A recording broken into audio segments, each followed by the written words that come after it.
So in today's video, we will understand the major difference between extravascular and intravascular hemolysis. We have already discussed it in the previous lecture, but let's have a brief explanation about the topic. Talking about the extravascular hemolysis. In the name, it suggests extra means bahar ko, vascular is vessel, okay, outside the vessel. And whereas intravascular is, intra means inside the vessel. Hemolysis means the destruction of RBCs. So in extravascular hemolysis, RBC destruction occurs outside the vessel, whereas in intravascular hemolysis, RBC destruction occurs inside the vessel. Let's study about extravascular hemolysis in detail first. We know that the RBCs, they are produced inside the bone marrow.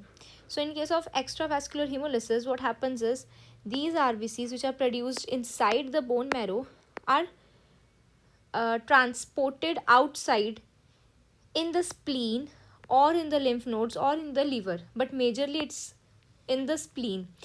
Here the macrophages, they destroy the RBCs. I hope you get the basic concept कि एक्स्ट्रावेस्कुलर haemolysis में RBCs तो bone marrow के अंदर produce होंगे, but वो जाएंगे spleen में for destruction. उसके बाद जब आरबीसी को तोड़ा जाता है तो आरबीसी टूट के क्या बनाता है, हीमोग्लोबिन. आरबीसी स्प्लीन में टूट के बनेगा हीमोग्लोबिन, और ये हीमोग्लोबिन आगे टूटता है हीम और ग्लोबिन में. Haemoglobin is haem plus globin, and globin हमें पता है प्रोटीन चेन होती है जो आगे जब फर्दर टूटेगी तो अमाइनो एसिड्स बनाएगी जो हमारे बॉडी में यूज हो जाते हैं. हीम टूटता है आयरन और प्रोटोपॉर्फायरिन में, जिसमें से जो आयरन है वो रिसाइकल हो जाता है. जो प्रोटोपॉर्फायरिन होता है वो टूटता है अनकॉन्जुगेटेड बिलीरुबिन में. अब ये जो अनकॉन्जुगेटेड बिलीरुबिन होता है ना, बिकॉज हीमोलिसिस ज़्यादा हो रही है, आरबीसी डिस्ट्रक्शन ज़्यादा हो रहा है, तो उसकी वजह से ये बिलीरुबिन भी जितना होना चाहिए नॉर्मल से ज़्यादा प्रोड्यूस होता है, जिसकी वजह से ये डिपॉजिट्स इसके हमारी बॉडी में होने लगते हैं, और इसकी वजह से कंडीशन आ जाती है जिसे हम कहते हैं पेलर कंडीशन बॉडी में, और वो होता है जॉन्डिस. बॉडी पेल सी दिखती है because of the deposits of this yellowish coloured bilirubin. उसके बाद ये unconjugated bilirubin via blood liver में जाता है फॉर कंजुगेशन. लीवर में इसकी कंजुगेशन होती है और फिर इसको बाइल में सिक्रीट कर दिया जाता है for its excretion. But because इसकी कंसनट्रेशन ज़्यादा है तो सिर्फ जॉन्डिस ही नहीं बल्कि ये कई बार बाइल में भी डिपॉजिट होके गॉल स्टोन्स बना सकता है. ठीक है, तो हमारे पास एट द एंड क्या लैब फाइंडिंग्स होंगे कि क्योंकि देखो डिस्ट्रक्शन ज़्यादा हो रही है. अब आरबीसी तो देखो बोन मैरो तो आरबीसी अपना नॉर्मली प्रोड्यूस कर रहा है, बट इसके स्प्लीन में डिस्ट्रक्शन बहुत ज़्यादा हो रही है. मतलब जो आरबीसीज बन रहे हैं वो तो डिस्ट्रॉय हो जा रहे हैं, तो यूज़ में आ रहे हैं नहीं आ रहे, तो बॉडी में ओवरऑल एनीमिया हो जाता है, आरबीसी का काउंट कम हो जाता है. द रीज़न बिहाइंड इज कि आरबीसीज नॉर्मली प्रोड्यूस हो रहे हैं बट डिस्ट्रॉय हो जा रहे हैं बाहर जाके, तो बोन मैरो पे लोड पड़ जाता है कि तू और आरबीसीज बना, क्योंकि ओवरऑल तो बॉडी में और जो हमारा बॉडी है, बॉडी में तो हमारे कमी है ना, तो जब बोन मैरो पे लोड पड़ता है तो उसकी वजह से क्या हो जाता है, मैरो हाइपरप्लेजिया. इसी तरीके से स्प्लीन पे भी लोड पड़ता है बिकॉज बहुत सारे आरबीसीज आ रहे हैं डिस्ट्रॉय होने के लिए, तो स्प्लीन एनलार्ज हो जाती है जिसे हम कहते हैं स्प्लीनोमेगैली. So in extravascular hemolysis, in short, the RBC destruction occurs outside the blood vessel, inside the spleen or in lymph nodes or in liver, and इधर कौन करता है destruction, macrophages. After it's destroyed, it's converted into hemoglobin, which is further converted into heme plus globin. Globin is converted to amino acids. Heme is broken into iron and protoporphyrin, out of which iron is recycled, but protoporphyrin, it is further broken into unconjugated bilirubin, due to which patient could have jaundice. Further, this is transferred to liver for conjugation via blood, and then the conjugated bilirubin formed is excreted in the bile. Because of its increased concentration, it can even cause the risk for gallstones. So this was all which you need to remember for extravascular hemolysis. When we talk about intravascular hemolysis, its basic concept is that bone marrow forms RBC, and this RBC is destroyed inside the vessel, inside the marrow. And when it's broken into hemoglobin inside the vessel, further it's transported outside in the plasma as hemoglobin. तो plasma में जब ये haemoglobin आएगा, RBC टूटा, haemoglobin बना, ये जो conversion है ये इनसाइड द वेसल हुई. और इधर एक्स्ट्रावैस्कुलर में क्या हो रहा था, ये स्प्लीन में हो रही थी. यहाँ पे ये इनसाइड द वेसल कन्वर्जन हुई. उसके बाद ये हीमोग्लोबिन बाहर ट्रांसपोर्ट करा गया प्लाज्मा में. अब प्लाज्मा में हीमोग्लोबिन का लेवल बढ़ गया, इस कंडीशन को हम कहते हैं हीमोग्लोबिनीमिया. अब प्लाज्मा में हमारे पास ऑलरेडी एक प्रोटीन होता है जो कि लीवर सिक्रीट करता है, जिसे हम कहते हैं हेप्टोग्लोबिन, जिसको हम एक्यूट फेज रिएक्टेंट प्रोटीन भी कहते हैं. ये हेप्टोग्लोबिन का क्या नाम है, क्या काम है कि ये हेप्टोग्लोबिन हीमोग्लोबिन से बाइंड करके एक कॉम्प्लेक्स बनाता है. हेप्टोग्लोबिन हीमोग्लोबिन से बाइंड करके एक कॉम्प्लेक्स बनाता है और इस कॉम्प्लेक्स को स्प्लीन में ले जाता है ताकि ये वहाँ पे जाके डिस्ट्रॉय हो जाए. Okay, but what happens is कि डिस्ट्रक्शन ज़्यादा हो रही है. Haemolysis is destruction of RBCs, जो कि बहुत ज़्यादा हो रही है. Normally RBCs are destroyed after every 120 days in the spleen, but जब ये डिस्ट्रक्शन ज़्यादा हो जाए, ठीक है, एंड प्रायर हो इसके डिफाइंड टाइम से, then it's a issue. So because इसकी डिस्ट्रक्शन ज़्यादा हो रही है तो यहाँ पे हीमोग्लोबिन भी ज़्यादा टूट रहा है. For example 20 molecules of haemoglobin यहाँ पे हमारे आरबीसी को टूट के बने. और हेप्टोग्लोबिन तो भाई नॉर्मली प्रेजेंट है ना बॉडी में. फॉर एग्जांपल ये 10 प्रेजेंट है, 10 नंबर इसके 10 मॉलिक्यूल्स प्रेजेंट है. It's just example. तो अब ये बाइंड कितने करेंगे, इसमें से 10 मॉलिक्यूल बाइंड करके ये 0 रह गया और इस स्प्लीन में चले गए डिस्ट्रक्शन के लिए. हेप्टोग्लोबिन सारे यूज़ हो गए और हीमोग्लोबिन अभी भी ज़्यादा है, तो हीमोग्लोबिनीमिया की कंडीशन हो जाती है. लेकिन हेप्टोग्लोबिन तो सारे यूज़ हो गए ना, तो मतलब हेप्टोग्लोबिन ओवरऑल डिक्रीज कर जाएंगे. तो लैब फाइंडिंग में it would be very common to notice decreased serum haptoglobin. Further what happens is, जितना हीमोग्लोबिन और हेप्टोग्लोबिन बाइंड करके गया डिस्ट्रक्शन के लिए स्प्लीन में, उतना हो गया. बचा हुआ हीमोग्लोबिन फिल्टर हो जाएगा. देखो प्लाज्मा में प्रेजेंट है, तो प्लाज्मा क्या है, ब्लड, प्लाज्मा प्लस आरबीसीज, और बहुत ही थोड़े अमाउंट में, लेस देन 1% हमारे पास डब्ल्यूबीसीज प्लस प्लेटलेट्स होते हैं. These all are the components of blood. तो ये ब्लड हमारा फिल्टर होता है किडनीज़ में. तो जितना हीमोग्लोबिन बचा वो प्लाज्मा इधर यहाँ पे फिल्ट्रेशन के लिए आ गया. किडनीज़ में हमारे पास होते हैं tubular cells. Renal tubular cells में जब ये हीमोग्लोबिन ये टकराएगा तो ये कन्वर्ट हो जाएगा आयरन में. वैसे भी हीमोग्लोबिन टूट के आयरन बनाएगा, तो ये आयरन किडनीज़ में एक्यूमुलेट हो जाता है एंड ये एक बहुत ही टॉक्सिक सा सब्सटेंस बना देता है जिसे हम कहते हैं haemosiderin. And high levels of haemosiderin is not good for the kidneys. So here arises another condition called haemosiderinuria. I hope you understand कि ट्यूबुलर सेल्स से जब भी हीमोग्लोबिन टकराएगा आयरन में टूटेगा, और ये आयरन जब विद टाइम एक्यूमुलेट होता है हीमोसिड्रिन में टूटेगा, and haemosiderin high levels of hemosiderin could increase the risk for hemosideриnuria, and if this condition persists for a long time, chronically can even cause chronic kidney disease. okay, so ये kidneys के लिए खतरनाक है. उसके बाद क्योंकि haemolysis ज़्यादा हो रही है, आरबीसी डिस्ट्रक्शन ज़्यादा हो रहा है, हीमोग्लोबिन बहुत ज़्यादा है प्लाज्मा में भी, जिसकी वजह से ये कंडीशन आती है और ये कम हो जाता है, बचा हुआ यहाँ जाके इधर बन जाता है. इसके बावजूद भी हीमोग्लोबिन बचा है और वो हमारा यूरिन में एक्सक्रीट होता है, और यूरिन में हमें हीमोग्लोबिन देखने को मिलता है जिसे हम कहते हैं haemoglobinuria.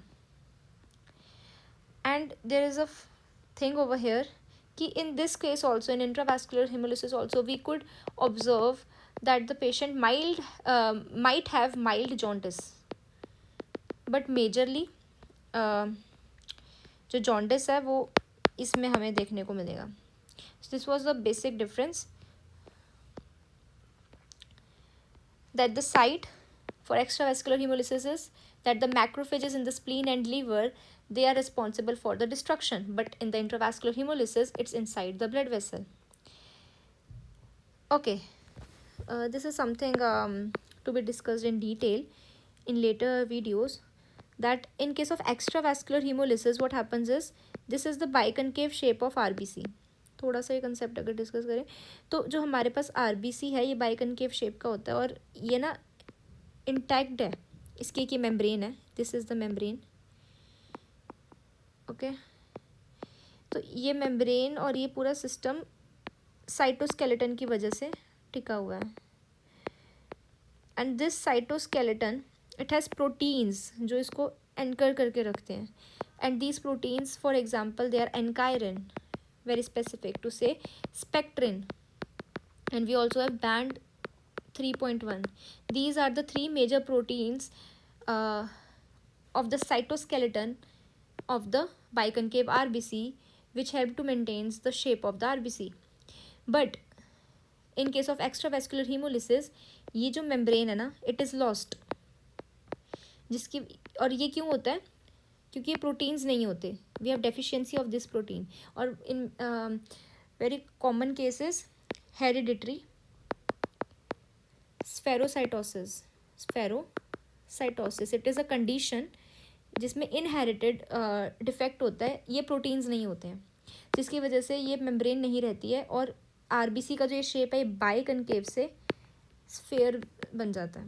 And we know that कि नॉर्मल जो आरबीसी होएगा उसका सेंटर, उसके सेंटर में वी कैन सी सेंट्रल पेलर, सारा जो कंसनट्रेटेड हीमोग्लोबिन है वो पेरीफेरी पे होता है और central region is pallor. But in spherocytes पूरा का पूरा आरबीसी हमें कंसनट्रेटेड हीमोग्लोबिन से दिखेगा. There would be no central pallor. So these kind of defects could be seen in the case of extravascular hemolysis, whereas in case of intravascular hemolysis what happens is there is some other kind of damage which is complement mediated. This I have already discussed, that in extravascular hemolysis the destruction is done by the macrophages, whereas in case of intravascular hemolysis the destruction is directly in the circulation. Plasma levels in extravascular hemolysis is normal. Hemoglobin level in plasma, there is no change, but here in intravascular hemolysis क्योंकि haemoglobin अंदर टूट के बाहर को आ रहा है तो ये प्लाज्मा में क्या करेगा, इसके लेवल्स बढ़ जाएंगे. So free hemoglobin in the plasma would increase in case of intravascular hemolysis, which could lead to a condition called hemoglobinemia, which is a very classic finding in intravascular hemolysis. Here spherocytosis is very common. And hemoglobinuria, as I told, it's present in the case of intravascular hemolysis. And hemosideриnuria, which is how can this condition occur? Iron in the kidneys is accumulated and then converted into hemosiderin, and this hemosiderin when accumulated in kidneys can cause a condition called hemosideриnuria, which is also one of the classic clinical findings in the intravascular hemolysis. Unconjugated bilirubin would be high in both the cases, but in case of extravascular hemolysis it's more prominent. Haptoglobin will majorly decrease in intravascular hemolysis. This is more specific to remember. Okay, peripheral smear, as I told, extravascular hemolysis में spherocytes दिखते हैं, whereas intravascular hemolysis में cystocytes दिखते हैं. अब cystocytes क्या होते हैं कि अंदर आरबीसी डिस्ट्रॉय हो रहे हैं, किसके अंदर, ब्लड वेसल के. सो इधर ना एक कंडीशन होती है जिसमें ना जो प्लेटलेट्स होते हैं they are destroyed and they form platelet microthrombi.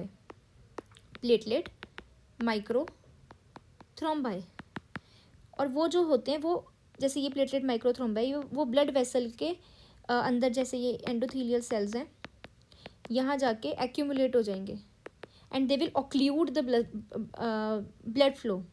जब भी आरबीसी, नॉर्मल आरबीसी इस माइक्रोथ्रोम्बोई से पास करेगा, इसकी शेप चेंज हो जाएगी और ये कुछ इस तरीके का बन जाएगा. It would be like crescent shape and then edges would be sharp, and this sheared RBC is cystocyte, whereas spherocytes क्या होते हैं, गोल. RBC is not biconcave anymore, it's a sphere in shape, spherical in shape, and it has no central paler. The whole RBC, which is spherical in shape, is concentrated with, it has concentrated hemoglobin all over, equally distributed in the surface area. But in this case we will observe cystocyte formation which have some this kind of shape.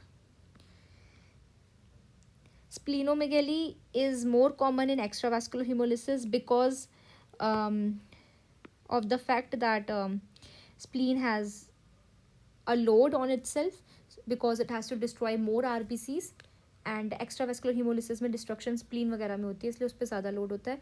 So as to compensate that load, workload, it enlarges in size, which is called splenomegaly. And jaundice is also more commonly seen in the case of extravascular hemolysis. I already told that spherocytosis, hereditary spherocytosis, जिसमें वो जो proteins मैंने बताए थे, they are absent. And that's all. This we will discuss on later. Let's revise again. Intravascular hemolysis, destruction occurs inside the blood vessel and there is massive release of free hemoglobin in the plasma, where it binds with haptoglobin and forms a complex, and this complex is cleared by liver and spleen macrophages normally, in normal cases. Okay, but if hemolysis is severe, haptoglobin gets depleted, okay, due to which free hemoglobin remains in plasma, and when it passes through the kidneys, there could be a condition called hemoglobinuria, because hemoglobin can appear in urine, and if heme is broken down into bilirubin, it can even cause mild jaundice. Iron is recycled by the macrophages, and in case of extravascular hemolysis, destruction occurs outside the blood vessels over here, due to which we have extra load on spleen and marrow. Where is the marrow? Marrow जहाँ पे produce हुआ है. Okay, spleen पे load पड़ेगा, स्प्लीनोमेगेली हो जाएगी. Marrow पे load पड़ेगा तो मैरो हाइपरप्लेजिया हो जाएगा. This is the normal condition. Over here bilirubin formation occurs and unconjugated bilirubin, इसके जैसे जॉन्डिस होता है, एंड फर्दर कॉन्जुगेट करके बाइल में एक्सक्रीशन के लिए चले जाता है और वहाँ पे गॉल स्टोन्स का रिस्क बढ़ जाता है. So this is something which could summarize the whole concept. Thank you.